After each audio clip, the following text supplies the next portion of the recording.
Իսրայելը հարվածներ է հասցրել Իրանին, սպանվել են Իրանի ռազմական ղեկավարությունը, այդ թվում գլխավոր շտաբի պետը։ Մտավախություն ունեք, օրինակ, որ Ադրբեջանը եւ Թուրքիան կարող են առիթից օգտվել ու Սյունիքի մասով ինչ-որ լուծումների գնալ։ Հնարավոր է իրանք տենց միտք ունենան, բայց ինձ թվում է ռիսկ չեն անում։ Կունենան այդ միտքը։ Ինչի համար ունեք այդ ռիսկը չեն ունենում։ Դե ինչ որ պետություններից դեռ վախ ունեն։ Այդքան ազատ չեն, որ միանգամից որոշեն, եթե Իրանի խփել են, իրանք է մեզ գալ։ Տենց չեն կարա միանգամից։ Ես այդպես եմ կարծում, չգիտեմ։ Դուք մտավախություն ունեք Հայաստանի մասով Շատ վախենում եմ։ Ինչ մտավախություն ունեք տարածաշրջանի մասով առհասարակ, Սյունիքի մասով Ադրբեջանն ու Թուրքիան կարող են ակտիվանալ։ Եթե այդ ոչխարին հանենք, ուրեմն ամեն ինչ լավ կլինի։ Ուրեմն ոչ մեկը թող իր վրա չվերցնի, ոչ մեկը ոչ կարա Հայաստանի վրա, Հայաստան ժողովուրդը չեն կոտորվել։ Մեզի զենք ա պետք։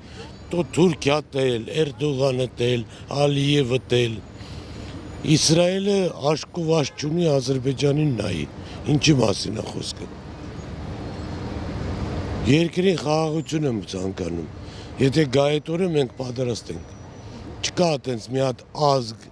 երկրագնդի վրան, որ պետք է հային ոտնատակ տա։ 20 թվականի պատերազմը, հետո 23-ին Արցախը Պուտինի կերածներն է։ Ով ինչ բերել է Հայաստանի գլխին, իր գլխին է գալի։ Ողորմելի են դառը։ Դե հիմա կարող է առիթից օգտվենք, այն որ Իրանը զբաղված է իր երկրի։ Գանում որ պետք է իրանք առիթից օգտվեն։ Մենք տունը պատրաստ նստած ենք։ Մեզի զենք տան։ Ժիրինովսկին միշտ գոռում գոչում էր, ասում էր, ձեր ինչին է պետք Թուրքիայի հետ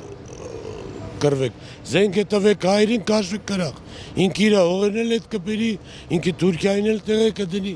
հենց տես չէր ասում այդ մարդը, ինչ ասում այն էլ լմա։ Պատերազմի օրինակ մտավախություն չունեք Սյունիքում։ Մարդս պետք է իր կյանքում ոչ մի բանի վախ չունենա։ Ես իմ փայ պատրաստ եմ։ Ես իմ ջոկատն էլ կվերցնեմ ու կեցամ։ Կյանքում ոչ մեկին սատկացրած չկամ, բայց այս անգամը սատկացնելու եմ իմինը Ադրբեջանի անցքին։ Կաշինեն եմ քերել։